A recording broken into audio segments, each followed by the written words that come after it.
Nous sommes à la découverte de l'œuvre de Natacha Pemba, dont le titre est Les passants de Québec. Je vais directement à la page 61. Lecture. Exotisme. Dans ma culture, un homme, c'est un homme. Il lui est demandé de respecter la femme. C'est d'ailleurs pour cela que beaucoup d'hommes de chez moi appellent leur épouse maman. Cela ne signifie nullement qu'elles deviennent leur mère, non. Cela signifie qu'ils les respectent comme ils respectent leur génitrice ou éducatrice. Cela n'est pas difficile à comprendre. Chez nous, un père s'en va facilement, mais une mère, non. Elle accepte d'endurer tous les sacrifices pour sa progéniture. La femme reste. C'est tout le sens de cette phrase célèbre chez nous. Femme, ton plus beau nom est maman. Loin d'être un objet de soumission, la maternité est une grandeur qui mérite vénération dans notre culture.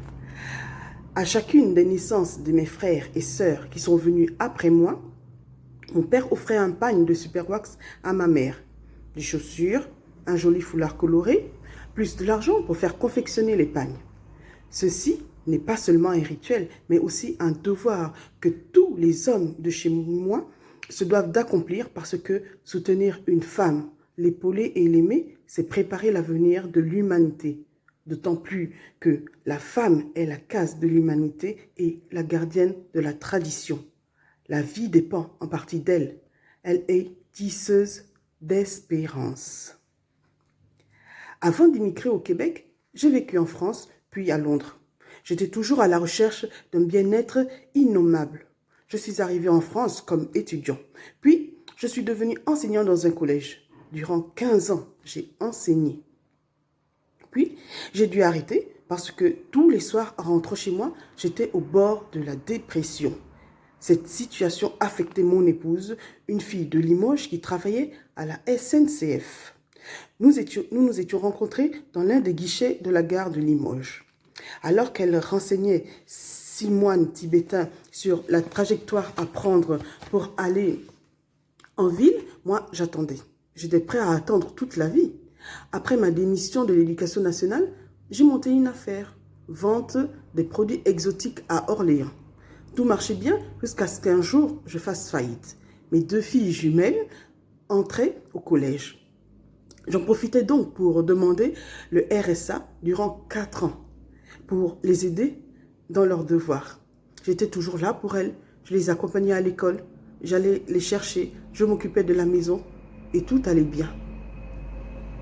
Quand mes filles devaient rentrer au lycée, je me suis dit qu'il fallait que je cherche un emploi. C'est ainsi que dans mes recherches, j'ai rencontré un ami de longue date qui m'a dit qu'il immigrait à Londres parce qu'il trouvait qu'en France, la vie était devenue trop dure. J'ai trouvé que c'était une bonne idée. Le seul problème, c'était comment l'annoncer à ma famille. Non, fidèle, je ne te suivrai pas. N'oublie pas que jusqu'à là, c'est ta faute à toi si tu n'as pas d'emploi. Tu as ton diplôme et une expérience saluée par tes responsables. Tu peux retrouver ton poste, j'en suis sûre, a hurlé mon épouse.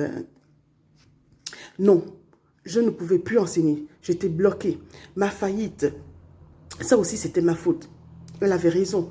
Beaucoup de clients de la ville d'Orléans et les environs viennent prendre des produits à crédit chez moi. J'ai encore les carnets. Personne n'a osé me rembourser. Du jour au lendemain, ils sont tous partis. Écoute, Mariette, on ne va pas se disputer pour ça. Je t'en prie. Laisse-moi aller voir. Si ça marche, si ça ne marche pas, je te promets que je reviens. Je n'ai jamais eu de problème avec mon épouse. Elle m'a laissé partir. À Londres, je vivais dans une famille nigériane. Je travaillais comme videur de boîte de nuit. Je n'ai jamais eu le courage de le dire à mon épouse. Je lui ai juste dit que j'apprenais la langue et que finalement, je pensais que j'allais rentrer en France. Mais je mentais. Je cherchais un travail comme enseignant. Et Dieu seul sait combien ce n'était pas facile. J'étais passée d'immigré à double immigré. J'avais juste honte de le lui dire. J'ai vécu 3 ans à Londres et chaque Noël, je repartais voir mes filles. Elles ne pouvaient venir me voir vu que je n'avais pas encore trouvé manifestement de résidence officiel.